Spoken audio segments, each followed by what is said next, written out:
Alrighty.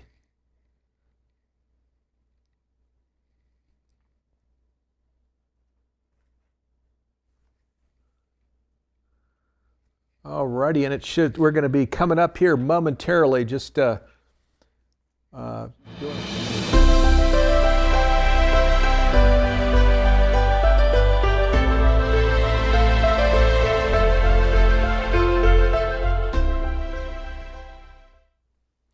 Hey, good day, everybody. I'm Steve Farrell, co-founder of Humanities Team. I'm coming to you live from our studio in Boulder, Colorado. You can see I've got the beautiful Dr. Jude Corbin with me here again for the very first time, where we've gone back to back with a special guest. I'm going to give her a proper introduction in a moment. But Jude, thanks for coming in live from the UK here today.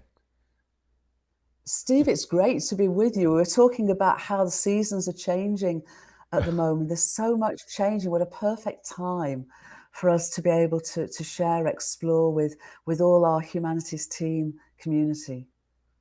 Yes, it is. Boy, autumn. So, and a lot of symbolic symbolism in that we'll get to actually as we talk about today's program, a very juicy program. So let's jump right in. I want to start by just shouting out to Jude Corbin, the organizations that she's involved with all over the world. Thank you all for being here. Our Humanities Team friends all over the world, Humanities Stream Plus members that are here in the green room and can come on camera with us a little later if they like. John Raymer and the Sign Network. So big shout out to you all. Thank you all for being here with us. So out on social media. So now this is a live program, and we've got a display here in the studio that brings many of the questions back and comments back during the hour. So if you'd like to speak to Jude, share something, we encourage you to do that. The earlier in the hour, the better, so I can bring those questions to Jude before the hour is up. And I'm sure there's going to be a lot of really good interaction here, a lot of good questions we're going to get to. Our theme today is embodying an evolutionary impulse. Embodying an evolutionary impulse. And let me just give you read Jude's bio so you can see just all of the incredible things that Jude's doing out in the world. Dr. Jude Corbin is a cosmologist, planetary healer, futurist, and author with her actually just released book, The Story of Gaia, The Big Breath, and the Evolutionary Journey of Our Conscious Planet. It came out November 1st, or actually, I'm sorry, no, it not just released, so it was October. It's now early October, so soon to be released. You can order it now on Amazon and through your favorite channels. Jude integrates leading-edge science, consciousness research, and universal wisdom teachings to create a holistic worldview. Her work is aimed at enabling transformational and emergent resolutions to our collective planetary issues, raising awareness, and empowering fundamental change and sustainable solutions to global problems. Jude's 16-part masterclass, Our Conscious Revolution, is a brand new exclusive addition to the Humanities Stream Plus library. To celebrate both this phenomenal program and her highly anticipated book, Jude's joining me today to discuss Embracing an Evolutionary Impulse. This is the second of two back-to-back Humanities Team Lives with Jude, and we could not be more honored to have her with us. So, again, just great to have you here, Jude. I'm looking forward to jumping into just all the juicy stuff we're going to get to. Me too, Steve. I can't wait to see what folks want to ask and share, because this is very much a sharing experience. I keep saying to everyone, this conscious revolution we're all undertaking, we're all in it together. So it's great to be here. Thank you again. Yes, indeed. So our title here, where we talk about embodying an evolutionary impulse, and I'm sure this is a conscious audience, so people probably get something, are going in a direction with that. But can you share just the clarity of when you talk about embodying an evolutionary impulse, what does that mean to you, Jude? It means literally the whole world, in the sense that as a cosmologist, when we look back to the beginning of our universe, 13.8 billion years ago, and we spoke a little bit about this last week, our universe began in an incredibly ordered and fine-tuned way. The laws of physics, the relationships that actually then unfolded through that 13.8 billion year journey shows that, our universe doesn't just meaningfully exist as a unified entity, which we now have incredible evidence for, but it actually embodies an evolutionary impulse, an inherent and purposeful impulse to evolve from simplicity to ever greater levels of complexity and diversity. So we start with hydrogen atoms 13.8 billion years ago.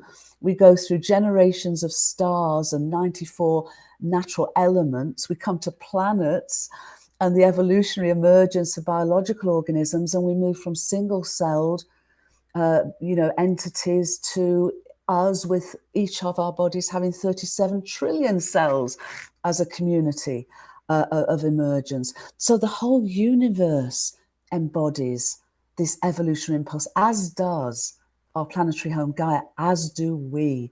So it seems to me that this is, our moment, not so much for biological evolution, but for the evolution of our consciousness, our awareness, our relationships, with ourselves, each other, and literally the whole world. Yeah, boy, beautiful. And when we talk about the evolution of our consciousness, which is so crucial, some have called this the age of consciousness because this really is the thing. So when you talk about the evolution of consciousness, what are you talking about there specifically, Jude? I'm talking about, mind and consciousness. We spoke about this last time. What we're realizing is, in fact, what many ancient and universal wisdom teachings tell us, that mind and consciousness aren't something we have. They're literally what we and the whole world are. So it's not even that mind and consciousness are primary. They are the nature of reality. A dear friend of, I think, both of us, Julie Kroll, says that, unity and that unity of awareness is not an ideal, it's real. This is our reality. So when I talk about the evolution of consciousness, it's an awareness of who we are. Who do we think we are? And are we just, materialistic bodies having a materialistic existence, a human existence? Or are we ultimately sparks of the great, infinite, eternal, divine, cosmic mind that has created this gorgeous, wonderful universe of ours, and over this incredible length of time has brought the entirety of that universe's evolutionary impulse to self-aware beings such as us, and self-aware beings that now can perhaps wake up to remember we're inseparable, because part of our journey has been this individuation of self where we've seen ourselves as being separate from each other.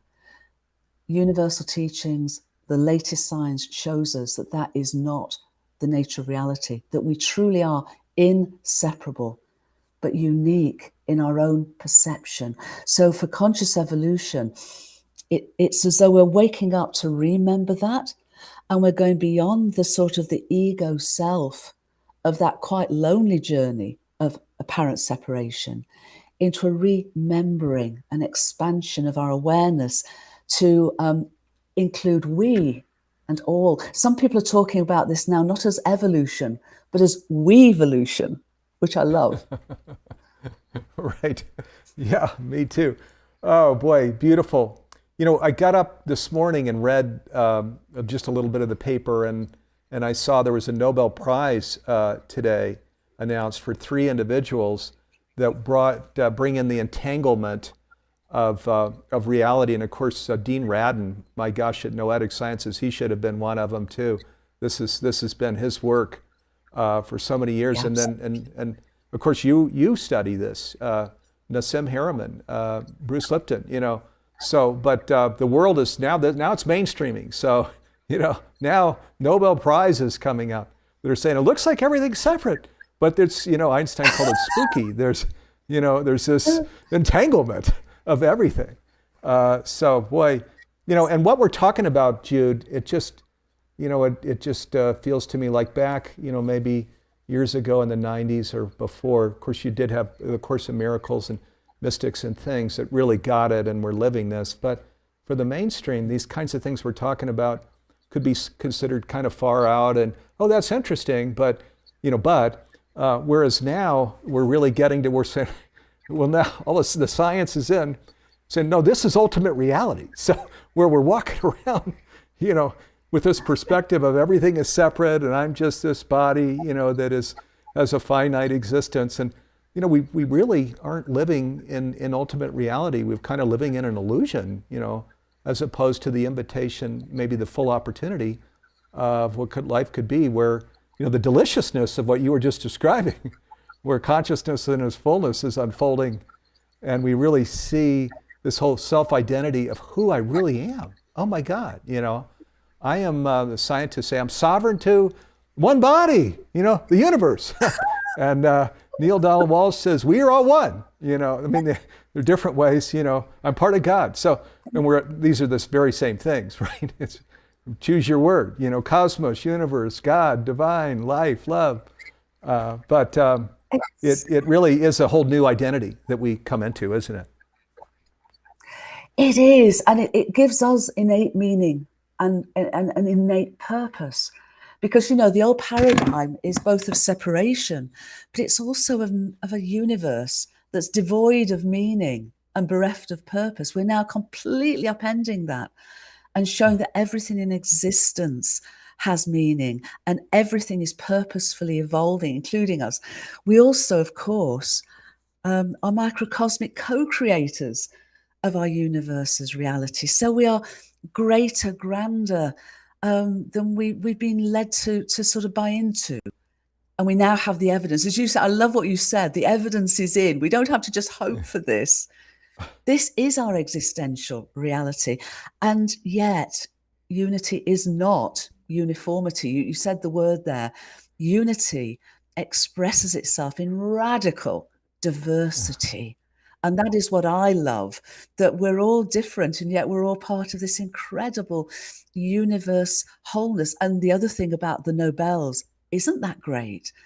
And what in 2018, I think I mentioned it, we now know that pretty much on a cosmological scale, that entanglement is the fundamental sort of connectivity of the whole universe. But for Alan Aspect and Anton Zeilinger, well, as long as John Clauser, to get the Nobel. And then last year, Roger Penrose got a Nobel.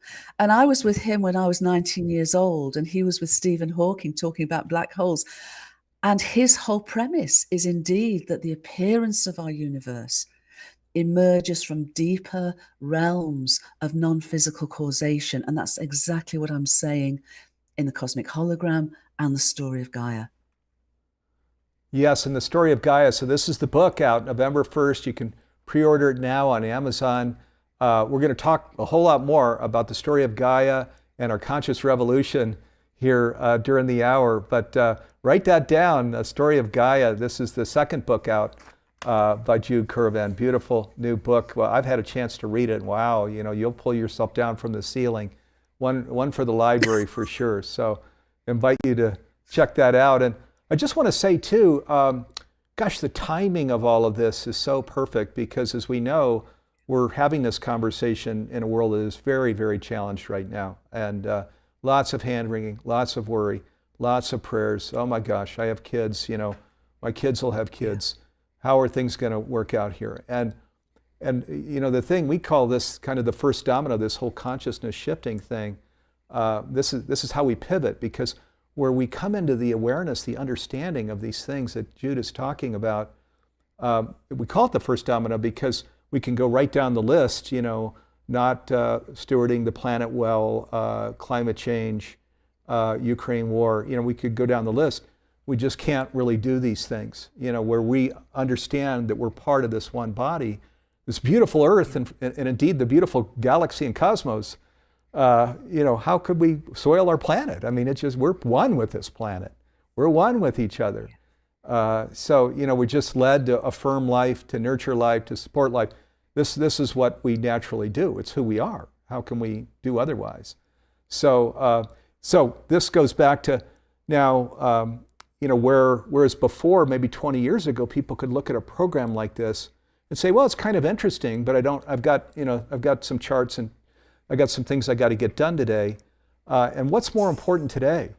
What is more important today where all of these things are going on in the world than to address it directly, to self-identify with what science is saying is true, or just kind of stand in the illusion of, well, I don't really have time for that. And we can, of course. The beautiful thing about life is we can choose, God's will is our will. We can do whatever we want. But, boy, there's something incredibly inviting, here that we're talking about, where we really self-identify with the things that we're discussing. So let me come back to your book here, The Story of Gaia, and just a brief overview. We talked about it last week. We want to overview it here in the masterclass. We're going to go deeper into the second half of the masterclass here during the hour. But just a quick overview of the Story of Gaia for people that didn't catch the program last week, Jude. Thanks, Steve. Well, it is the story of Gaia as our living planetary home. I mean, the ancient Greeks gave the name to Earth as Gaia, the goddess of the earth, and perceived her as a conscious, as a sentient being. And now, and many indigenous communities, of course, continue. Pachamama is much more than a concept of a passive mother. It's much more of a living being with whom we have an innate relationship with. So the book is about the story of Gaia, but of course our stories don't start with us. So in that sense, the story of Gaia doesn't start with the birth of Gaia around 5 billion years ago. It goes right back to the beginning of our universe, because everything in that simplest of moments, the first moment of space and time that I call the beginning of the big breath, because it was so purposeful, rather than the chaos of a big implied chaos of a Big Bang, is that story from simplicity to complexity. So even before Gaia and our entire planetary system were born, in interstellar dust clouds, which we have incredible photos of now, thanks to Hubble and the James Webb Telescope, we can look out and see the birthing places of planets, and the birthing places in those clouds that have all the precursors, all the building blocks for biological life to come, when there was a sufficiently nurturing planetary home for them to start that further emergence of complexity. So the book tells that story. And what it does is it ends with saying, or inviting us to consider that we're human beings. We're also divine beings having a human experience. It's all but we're also Gaians. And it seems to me that when we can sense ourselves and experience ourselves as Gaians, we become part, we recognize, we remember that we are in profound relationship with her, that her intelligence flows through us, that our intelligence can engage with her. And that, for me, offers us deep, deep healing, because in that illusion of separation, we've forgotten that relationship.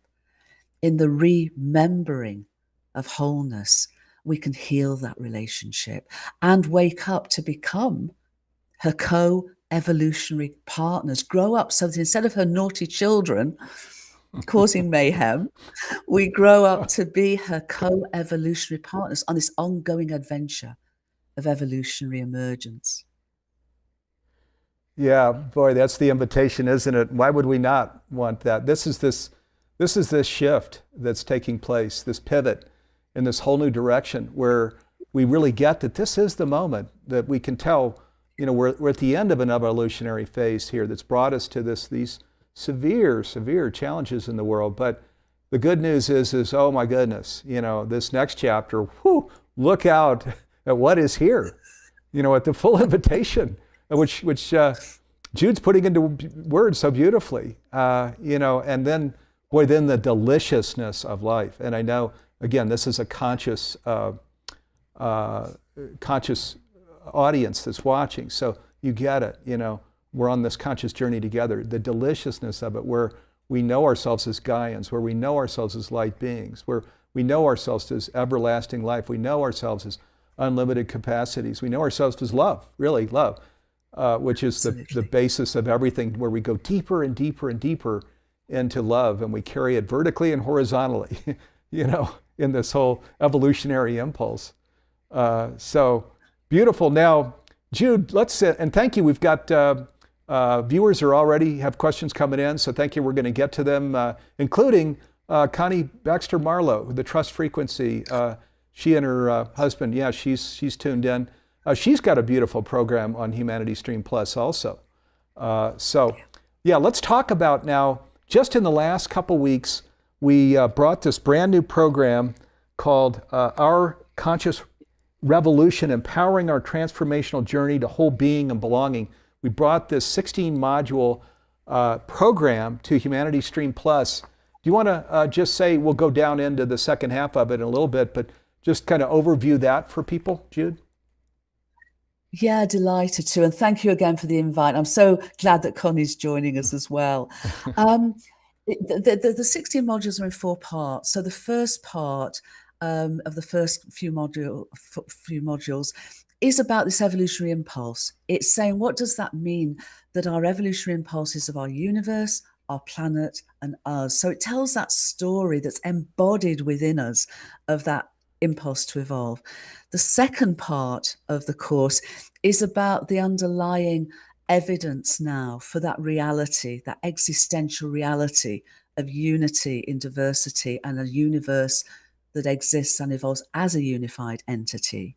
And then the third part is, then what does it mean for us? Because, that's the really big picture, but it's bringing it back down to each of us.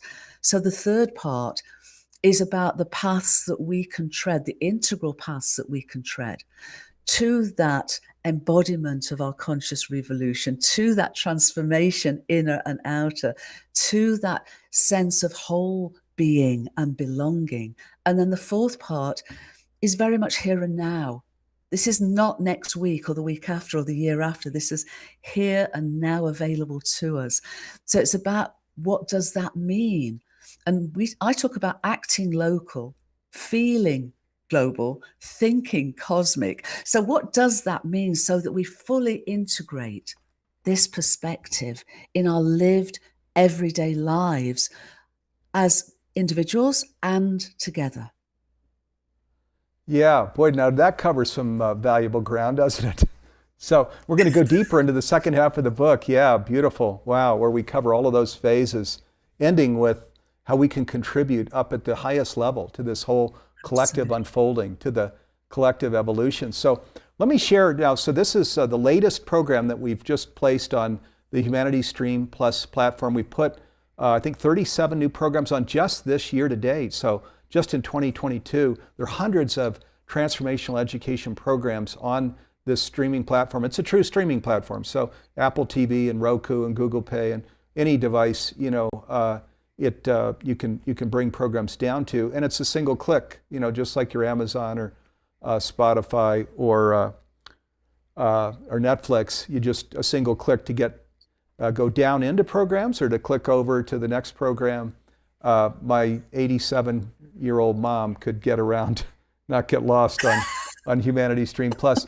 Now let me just mention, Humanity Stream's a 501c3 nonprofit. So we are the nonprofit in this educational arena, transformational education. So we're pointed a little different. We're actually bringing price down. It's now $3.99 a year, and there's a one-for-one program. So when you subscribe for yourself for a year to these hundreds of programs, Jude's new program, you actually are a bringer of light, because you're gifting a free program to somebody in another part of the world that is underprivileged, underserved, doesn't really have the funds, even as we bring the price down for a platform like this. And our mission is, in 18 years, by 2040, to make conscious living, which is what we're calling this. You could call it oneness or unity consciousness or the new spirituality. It goes by many names, but to make conscious living pervasive worldwide. So that this shift, this pivot, into this new way of living is really coming into its fullness.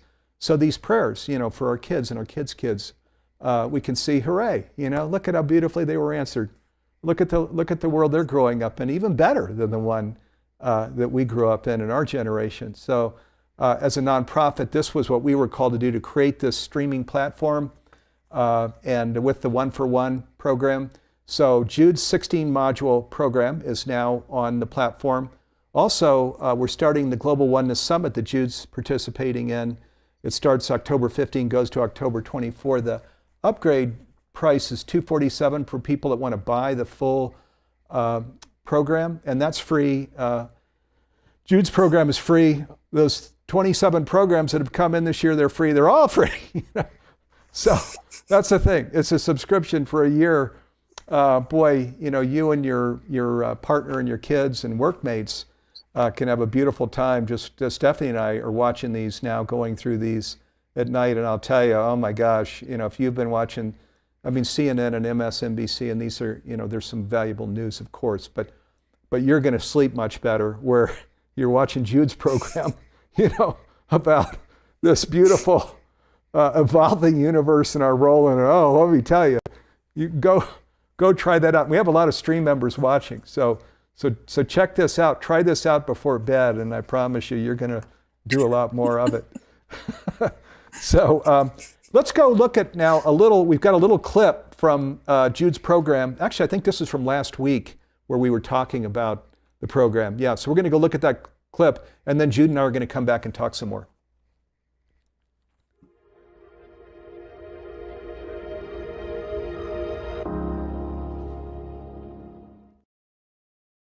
Now, in this book, The Story of Gaia, you were taking us back there in this description, back to, people like to call this the Big Bang, but you've got another name for this, don't you, Jude?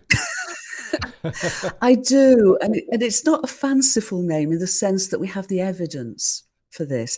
We talk about the Big Bang, but it wasn't big, and it wasn't a bang in the sense of the implied chaos of an explosion.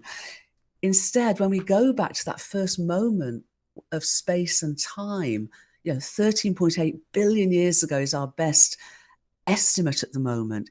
The universe began in its most minute scale, but it began in an incredibly ordered and unbelievably fine-tuned way. So rather than a bang, I described it as the first moment of an ongoing big breath.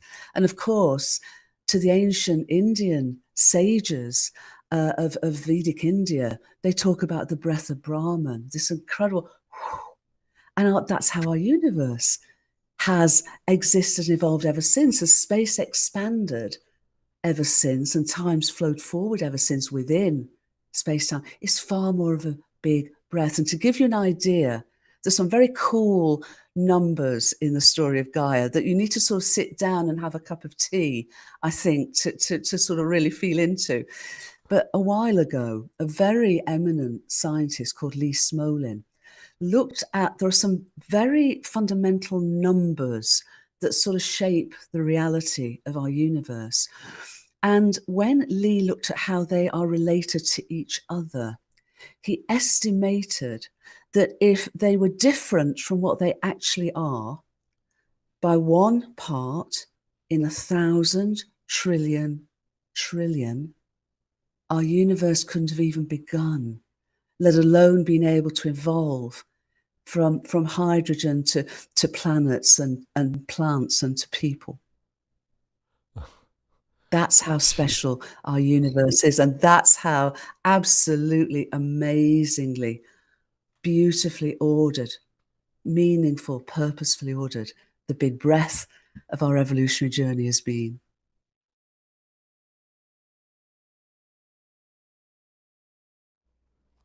All right, and that made your spine tingle, I bet. Yeah, 1,000th of a trillionth of a, my gosh, and of course that means if we're all one, that we're talking about you too. We're talking about each person, every part, the whole. Wow, that is just such an amazing statistic, isn't it? It's beautiful how beautifully ordered it is, and it's unfolding of this big breath. Yeah, wow, really stunning, Jude. So thank you. Do you want to just take a minute now in the second half of the book? You shared here a little bit, Jude, when we were we were talking about the first half during the program last week, and part 3, I think you said integral paths to conscious revolution and whole being, sage, shaman, and seer, which, wow, I mean, that doesn't, sage, shaman, and seer, that grabs your attention. So what, can you talk about that briefly? Yeah, happy to. It's in the course, so that's not in the book as such, but it is in the course. It's obviously on Humanities Stream Plus, and the modules that talk to it is the ancient paths were mainly spiritual paths to self-realization, self-actualization, and different traditions tended to emphasize one or the other path. So, for example, if we go back to ancient India again, or Egypt, or to some degree China, they tend to be the way of the sage, the way of the mind, the deep realization, the deep insights into the wisdom of reality. So, for example, we have the Vedic sages writing in books we still have, like the Upanishads, about the nature of consciousness. From that perception of mind, we have the Greek, the geometers of ancient Greece, who understood the innate relationships between what they saw of as the fundamental geometries of the world, which of course we also now understand, but instead of the idealized approach they had with very, very simple tools, with computers, we have the ability to know that clouds and river systems and ecosystems embody geometrical relationships. They're just not ideal, they're called fractals, but they scale up and they scale down in exactly the same way. So that's the way of the sage. The way of the shaman is very much more the indigenous traditions of the experiential, heart-based, understanding that we're all part of the web of life. So it's that very much that understanding of reciprocal relationships, of honoring all life, of knowing that we are part of that web of life, very heart-based. And then the way of the seer is the way of the mystic, the way of the revelation, that again through history has been the quest of many, many spiritual seekers. So we could say they're the way of the mind, the heart, and the purpose. But we also now understand that if we're to integrate, not just integrate, but to create something that is greater than the sum of the parts, that integrating those 3 ways of quest, of search, of experiential, of understanding, experiencing, and embodying unity awareness, that is a homecoming to our whole being. And also, it almost is inevitable that it takes us on this journey to a homecoming, to a knowing that we belong to the whole world. So that's the third part of the course, is actually weaving those 3 ways, those 3 paths to integration together. Boy, now can you wait to go through this program of Jude's? Wow, I can't. Our conscious revolution, empowering our transformational journey to whole being and belonging.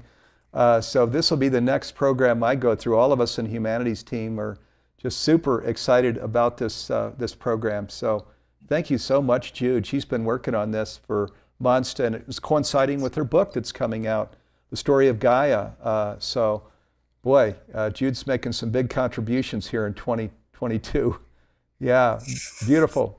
Thank you, Jude. Let me bring in one of the questions here. So, and by the way, so Stream Plus members, they're in the green room. And again, if any of you want to come on camera, just let us know, put your hand up.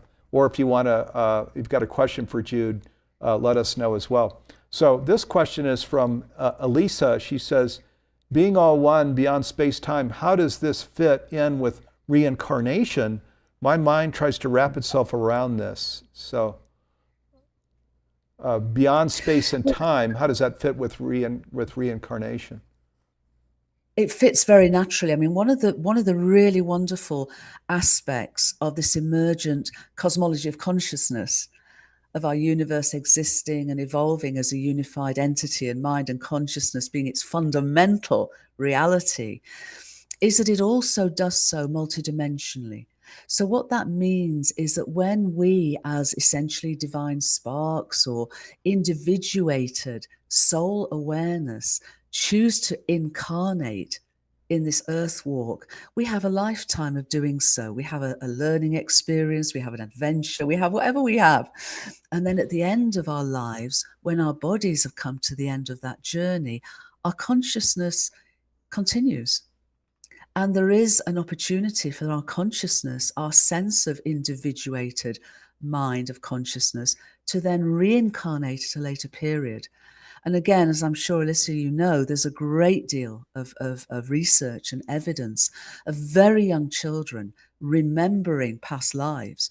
And of course, over time, that tends with our society of separation to be peripheralized.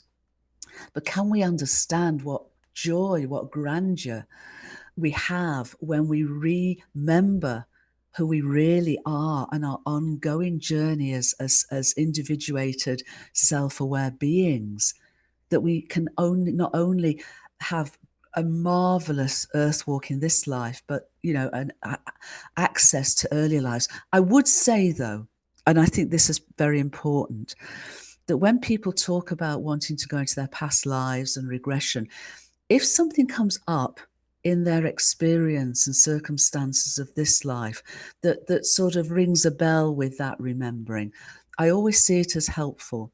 But, we're here now, we're here and now in this earth walk for very specific reasons.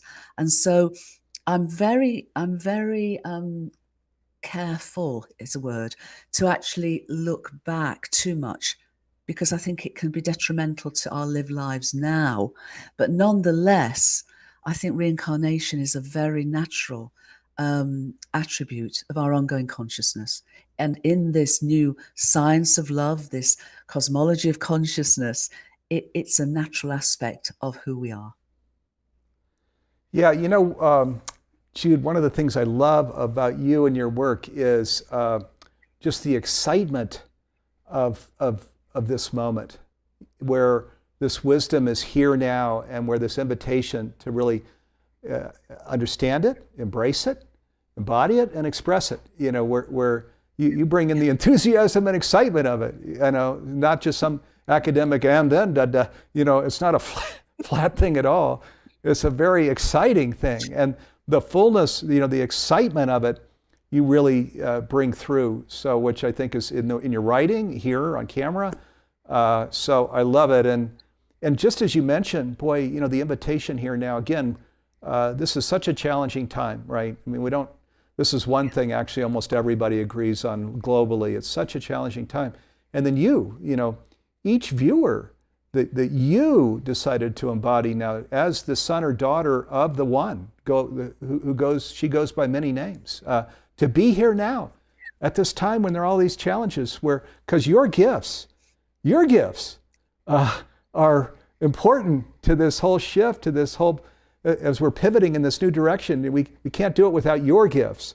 So that's why Jude and I are here, is not to yak back and forth, though I love yakking back and forth with Jude, but it's the invitation, for us all, because where we really come down on this, I could call it level playing field, where we all are just understanding, we're under, oh my God, I get it. So I think I'll embrace that. It feels true. I'll embrace it. I'll embody it. I'll express it. And then Jude keeps coming back to the diversity. The diversity. So these stations in life that we're called to. Mine is way over here. Yours is way over there. And there's this big, just beautiful symphony where everybody's at their station in life on this level playing field, where we're embodying and expressing this divinity, this oneness, this unity consciousness, this conscious living.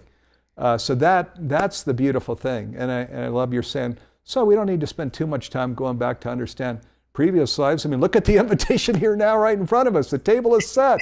Oh my goodness. Let's dive in. I'm with you. I'm so with you on that, Jude. Okay, so here's a question. So here's somebody in the green room with us. This is from from Grunam, I hope I'm not mispronouncing your name. So it says, what do you imagine will transform all those who are currently so unconscious, those who have no interest in consciousness development, who have only a low vibe interest and appetite? It's a great question. I think the thing to realize is we are literally inseparable. So just because aspects of our collective psyche are perhaps not yet awake or have very little interest, they're still, we're not the 1% and the 99% in any way with 100%.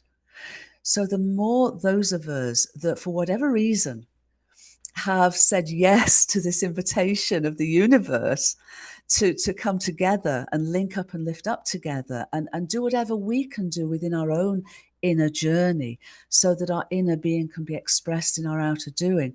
The more that we do that, we are a collective. So the whole vibrational level, not just as individuals, but our collective vibrational level also rises. Now, the question is, does it rise enough? Does it rise up to a critical pivot point?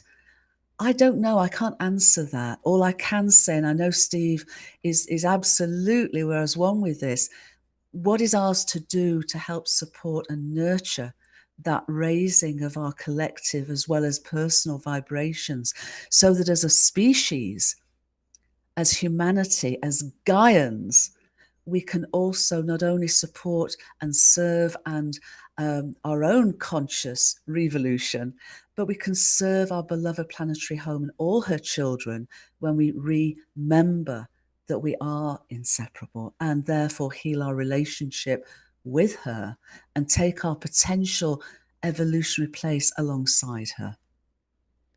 Yeah, so beautiful. And gosh, as these folks or that are being referenced here, lower vibe and so on, we all know, even in our own family, and friends and coworkers, and Sure. where you really look and understand, with compassion, what led to this low vibration. Because when we look into these lives and understand these lives, a lot of times there's a lot of challenge and pain. There's trauma, there are all these things. Absolutely. And this is what, in the oneness or unity consciousness, where we can really see this and feel this and lift each other up. And it helps us move from, in this country, we've got red state, blue state, this polarity, helps lift us up above that, because in this polarity place, we just really can't do anything. It reinforces, the challenge where we're just in polarity, in a judgment mode. And I know it's easy to do, especially, there's so many things going on that really feel like they're violating us as a female, as a male, as a Gaian citizen.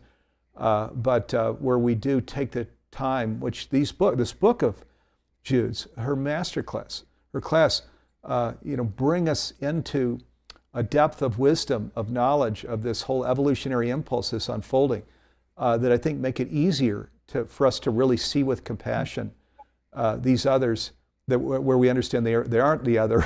It's actually a part of us, and then we really can get to it. Yeah, then we can this higher.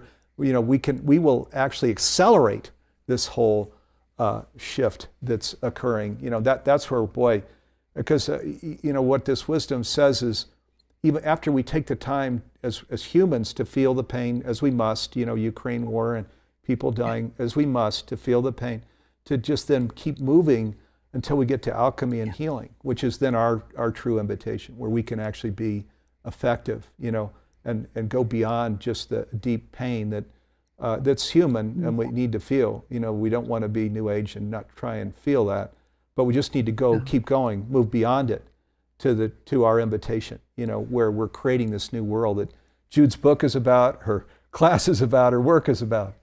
Yeah, so, okay. Now, let me come back to, so I mentioned Connie Baxter Marlowe, who's a dear friend, and again, she has the Trust Frequency, also fantastic class program on the Humanity Stream Plus platform.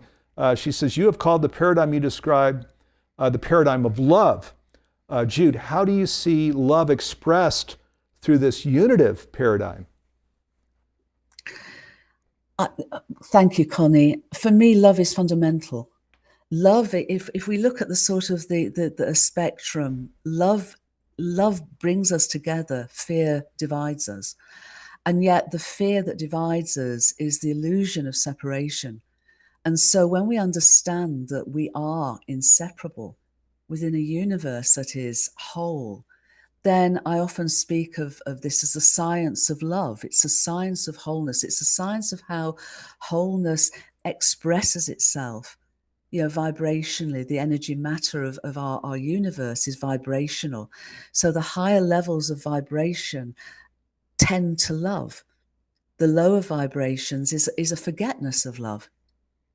So it's exactly that. And I know Connie's work is magnificent in this understanding of the way of, inviting and nurturing that higher vibration. You said something, Steve, I thought was really important. This isn't about there is no other. There is no other. The illusion of separation has brought us into that polarity. But when we do remember wholeness, we do embody compassion, then we're not judging, but we are discerning, because we do still recognize where there are, if you like, areas of our world that aren't yet remembered into that wholeness of love. So I think anything we can do as an invitation, as an empowerment, as an inspiration, as a welcome, as an inclusion. And I think a lot of folks in this world of perceived separation don't feel they belong. So I would invite us to move beyond unity and diversity, beyond unity and inclusion, along a homecoming into belonging. Unity in belonging, for each and every one of us to know that we belong. Yeah, now there's an Love. invitation. Right. Yeah, unity and belonging. I love that. Oh gosh. And of course, in families, as people are interviewing for babysitters and so on, often you hear the wisdom of they were looking for just one thing in that babysitter, and that was that they always come from love. As they're working with the kids. And so Jude's talking about where we're going a couple steps further. And yes, of course, where we're babysitting others' kids, but now out in the world, in everything we do, in our home, in our workplace. And this is this deliciousness thing too. Oh my gosh, as we, and I'm obviously a white male here in the United States. It's not, and I came from Silicon Valley, which is very alpha male. It's not, this is not on the altar there right now. This notion of just be the most sublime embodiment of love that you can be. It's actually evolved quite a lot since I left, and there's a lot more spirituality there and all over the world. But this, when we talk about the most delicious fruit, oh my goodness, this is it, where we can be with people that are angry with us, that disagree with us, that all of these things, and just be with them, and love them, and understand there's some severe challenges here, and so we don't want to just come back hard on them. My gosh, they're dealing with a lot, right? So. This is the most delicious fruit, where we're just climbing higher and higher and higher on these rungs of being a loving person, as really our value that's foremost. And of course, we can choose. That's part of our life thing, is we can choose. A truth teller, other kinds of things.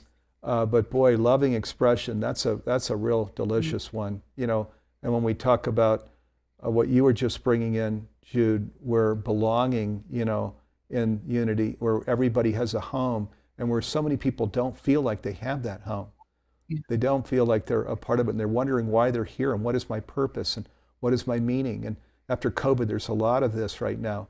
And your invitation is to really explore with them this whole belonging of, what is theirs and ours together, and the whole of Gaia as Gaians. I love this term, where we're Gaians, and doing it together. Absolutely. And there's a wonderful Irish mystic that some of our folks may know called John O'Donoghue. And John talks about we have an innate longing to belong. So when we can open our hearts to that belonging for everyone, then that sense of that longing is met. And so much of that fear, that anger, which is natural in a world of perceived separation, they're natural. And of course, our structures, all the drive that. When we wake up to remember wholeness, then we wake up to remember that we belong. Yeah, beautiful. That's so important and so needed right now. So I love that invitation. Just love it. So Jude, here's a question from Marlene. She says, I'm curious as to when Jude knew this path was her path, that you're all of this work you're doing, and what was the spark that ignited your passion? Boy, Marlene, I'm glad you asked that question, because Jude, people may know, she was huge in business circles there in the UK, and probably still is esteemed in those circles. But so what's the story behind that, Jude? How did you decide to, move in this, other direction where you're contributing so mightily? Oh, thank you, Marlene. I probably don't have an answer to that, but I'll try. I guess for me, my life has been a scenic route. And so I had my first multidimensional experience when I was 4 years old. So for me, it was like opening this portal to possibility.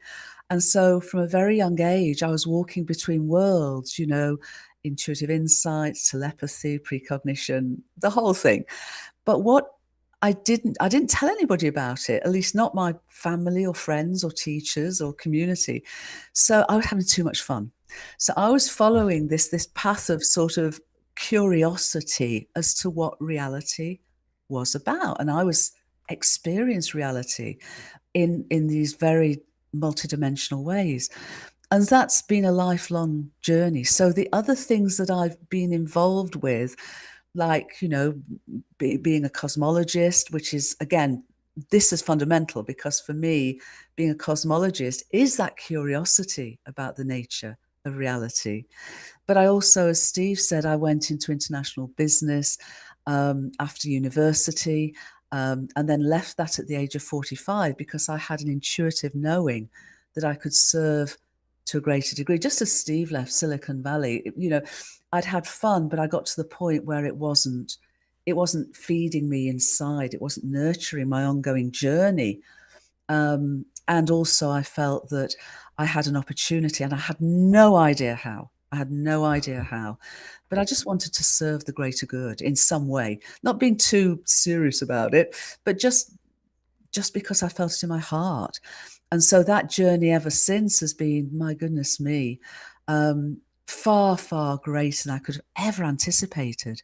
So I always talk about showing up to the invitation of spirit and the universe and then getting out of the way. In other words, leaving my ego at the door and just showing up to serve.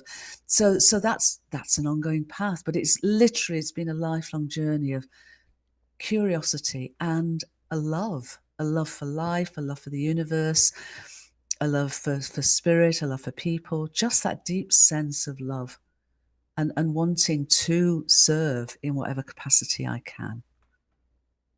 Yeah, wonderful. Wow. So Marlene, thank you for asking that question. Thank you. Yeah, that I was going to ask you that question if she didn't. So beautiful. Connie came back said, belonging is heart opening. Cool, Jude, that you were taking unity to that level of belonging. So, okay, agreed. That's a beautiful nice statement there. This whole notion of really belonging it is such a key thing. You don't see a ton of focus on that right now, but it deserves focus. So beautiful. Now, Jude, we're going to come back to questions, but the fourth part of the book, I want to make sure we get to, you get a chance to talk about that. This book of Jude's, it comes out November 1st, The Story of Gaia. So there are 4 parts to the book. We explored the first 2 parts last week. Jude just shared part 3. Do you want to just share a little bit about part 4? here, Jude? Yeah, and just to perhaps to clarify that the book itself is the story of Gaia. So when we go into the third and fourth part of the Humanities Stream course, those are not yet, then they're not in the story of Gaia, but what they will be is they'll be very much part of the next book, which is the story of us. So folks have got a while to wait for that to come. But in the meantime, we've got the sort of the sage and the shaman and the seer aspect of the course. And the fourth part of the course is, I think, what you said earlier, Steve. You know, it's this moment of choice, the here and the now, of what we can do as we come to understand and experience and embody unity awareness, unity of consciousness, to be love. And so it's about, what does that mean? So the modules are act local. What is it that's in front of us? What is it that makes our hearts sing? What is it that calls us? When we say, oh, someone should do something about that, usually it's we should do something about that. Right. So it's, what is that act local, however tiny it might be, in our everyday lives? You know, that isn't something on to-do list that's more than we, but how do we bring our everyday lives into that engagement with wholeness that embraces, you know, our communities, our way of being, our work, our play, our families, all of that. And then we move on to, that's the me aspect and the act local. We then move on to the we and feel global. And this is taking our embodiment, our experiencing of ourselves as Gaians to a deeper level. Or, by the way, just to mention that every module has an invited experience or an attunement. So it isn't just about sharing information and all of that. It's an invitation into the experience of what the course is all about and the journey of what it's all about. And then the third aspect is the thinking cosmic. And how do we, in this vast sense of a cosmos, bring that back to the big breath within us? So again, it's very much, instead of sort of,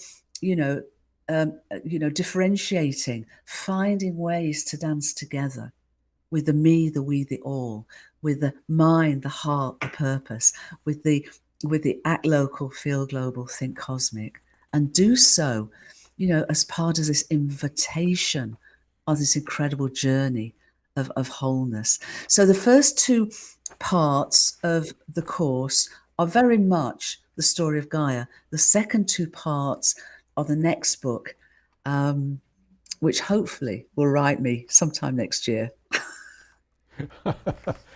Okay, yeah, thank you. I've got the book in the class. So yes, the four parts are the class that has come out, and then there's the story of Gaia. This is the book that's due out November 1st. So thank you for correcting me there. So now this course, again, I'm going to just overview it real quick, and then we're going to go back to more questions. And so it's called Our Conscious Revolution: Empowering Our Transformational Journey to Whole Being and Belonging. Okay, and it's a 16-module program just placed on the Humanity Stream Plus platform. And so there are four parts. Jude's now overviewed the four parts for us. The first part, embodying an evolutionary impulse, our universe, our planet, and us. Part two, a whole worldview, the emergent cosmology of a conscious and evolutionary universe. And then part three, integral paths to conscious revolution and whole being, sage, shaman, and seer. And then this fourth part that Jude just shared, conscious revolution, here and now, act local, feel global, think cosmic. So, wow, I mean, does that sound inviting or what? Can't wait to go through this new program of Jude's. And thank you again, Jude, for creating this just beautiful class. And we've had people actually last week that came on and that were sharing testimony. So, okay, now Keith shares, how old were you when you started this cosmic journey? So that's kind of a little bit of overlap with the question from Marlene earlier. But you said you were 4 when you had your first kind of out-of-body experience or something, Jude? Yeah, I was. I was about 4 years old, and I had a discarnate light come into my room, my bedroom. And, at 4 years old, that's probably very natural. I certainly, and I was just curious because I was clairaudiently, I was hearing a voice conversing with me, engaging with me. And again, it was such a lovely voice. And it was going back to what Connie was saying, the vibration in the voice was just love. It was just love. And it was this incredible invitation onto an adventure that, I now realize is a lifelong adventure and probably adventure of many lives, going back to what we were talking about a little bit earlier. So that's when I was conscious of and of course, I wasn't conscious of beginning a journey then. It was just an experience that I had fun and felt loving and inviting. And then it just continued, and it continues to this day, thank goodness, because it's given me so much in my life. I trust my intuition, and I invite everyone to sort of help the universe by trusting your intuition. And also I love synchronicity. So very early on, I became aware of the meaningful nature of synchronicities as way showers, and to progressively just trust my intuition. And that again has been lifelong learning and lifelong teaching, and also the recognition that in a multidimensional unified universe, we have such incredible access to discarnate sentience. I'm sure many of us on this call, communicate, engage with angelic beings, extraterrestrials, devic realms, ancestral realms, Gaian realms, and beyond. And so it enriches our lives. And it seems to me that remembering that is an innate aspect of who we are, that naturalizing of such relationships and engagements is part of our conscious evolution, revolution. Yes, and you have come back many times to remembering, which is that's this moment, where just this whole awareness, embodiment, expression, remembering. We're not just this separate person, with a finite life walking around. We need to remember who we are, and then everything changes. Oh my goodness, we walk through that door where we become conscious and everything changes. So, wow. So one last question. We started a little late, so we're going a little late. So Johanna wants to know, you've brought in being an intuitive, and she's saying, do you still work with this gift, as an intuitive, just specifically the gift of intuition in terms of things that you're doing in your life right now? Jude. All the time. And we're all intuitive. We're naturally intuitive. We're naturally able to access this non-local, what's called non-local awareness. It is part of who we really are. So trusting that and honoring that and being grateful for that. One of the things I do feel, and I felt all my life, is that an expression of gratitude. Really, we have this three-way wave of love, joy, and gratitude. So I weave that in my lived life every day. And I'm so grateful for all the help on every level that I have, able to call on. And, I sometimes talk about our intuition being our superpower. Somebody once called it the GPS of the soul, which I love. It's like it really tunes us into, that clear understanding, that deeper understanding of what we can access and what we can be aware of. So yes, I do, Johanna. I hope you do. I hope we all do. Yeah, beautiful. Well, that's a nice way to end our program here today. On a beautiful note. Jude Currivan, wow, thank you so much for being our special guest 2 weeks in a row. Here to talk about the Story of Gaia, your new book, Our Conscious Revolution, your new 16-module program on Humanity Stream Plus. So, and just all of your beautiful work in the world. And so viewers, Jude's not going away, because I mentioned, coming up here very shortly on October 15th, just around the corner, we have a 10-day free Global Oneness Summit. And Guess who's participating? Jude Corbin. Actually, and over 100 leaders that are coming in freely, pro bono, to participate in this summit to talk about oneness, what sometimes is called the unitive narrative, goes by many names, but where we see, oh my goodness, I'm not this separate being walking around, in isolation. So be sure to tune in to the Global Oneness Summit. It's a free program on the humanitiesteam.org website. You'll see right there when you go to the site, it's right at the top. You can register. We send you links for 24-hour free viewing for each of the 10 days. So, because most people can't tune in for 10 whole days, but we'll send you links. So be sure to tune in and catch Jude Currivan there. You can go out and buy her book. I know you'll be glad you did. You can watch her program. I know you'll be real glad you did that. So thank you, Jude Corbin. And we're going to pull our camera back. I want to thank our team. There's lots. I have colleagues and partners that make this program possible. Here, that's me on the couch, and that's there you go, Jim Gray. He's the guy that had the courage to try and run these days, putting a live program like this together. Jude in the UK, me in Boulder.